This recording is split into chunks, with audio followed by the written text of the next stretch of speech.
తెలంగాణ ప్రభుత్వం అధికారికంగా సింహ అవార్డు లను ప్రకటించిన సంగతి తెలిసిందే. ఆంధ్రప్రదేశ్, తెలంగాణ డివైడ్ తర్వాత ప్రభుత్వం ఇవ్వాల్సిన అధికారిక పురస్కారాల్ని ఎవరూ పట్టించుకోలేదు. గత తెరాస ప్రభుత్వం సినిమా అవార్డులను పూర్తిగా లైట్ తీసుకుంది. సింహ అవార్డులు పేరుతో ప్రభుత్వం అధికారికంగా పురస్కారాల్ని అందించాలని భావించినా అది ముందుకు సాగలేదు. అలా 8 ఏళ్లుగా పెండింగ్లో పడిపోగా ఈ ఏడాది తెలంగాణ ప్రభుత్వం ప్రతిష్ఠాత్మకంగా గద్దర్ అవార్డులను ప్రకటించడమే గాక ప్రతి ఏటా పురస్కారాలు అందజేస్తామని, పరిశ్రమకు అండగా నిలుస్తామని సంకేతం పంపింది. ఆ మేరకు 2015 నుంచి 2023 వరకు ప్రతి ఏటా ఉత్తమమైన 3 చిత్రాలను ఎంపిక చేయడం ఆసక్తిని కలిగించింది.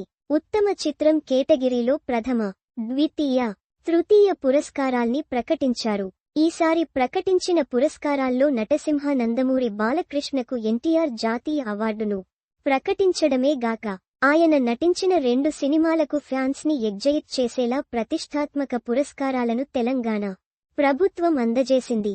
గద్దర్ అవార్డుల్లో 2021 సంవత్సరానికి గాను బ్యాక్కొటేషన్ అఖండ బ్యాక్కొటేషన్కు రెండో ఉత్తమ సినిమాగా పురస్కారం దక్కగా, 2023లో మూడో ఉత్తమ చిత్రంగా ఎన్బీకే బ్యాక్కొటేషన్ భగవంత్ కేసరి బ్యాక్కొటేషన్ పురస్కారాల్ని దక్కించుకున్నాయి. ఇక ఎన్టీఆర్ జాతీయ అవార్డు తనకు దక్కడంపై బాలయ్య మాట్లాడుతూ, నాన్నగారి ఆశీస్సులు తనకు ఉన్నాయని అన్నారు. తెలంగాణ ప్రభుత్వం తనకు ఈ అవార్డుల్ని ప్రకటించినందుకు ముఖ్యమంత్రి రేవంత్ రెడ్డికి ధన్యవాదాలు తెలిపారు.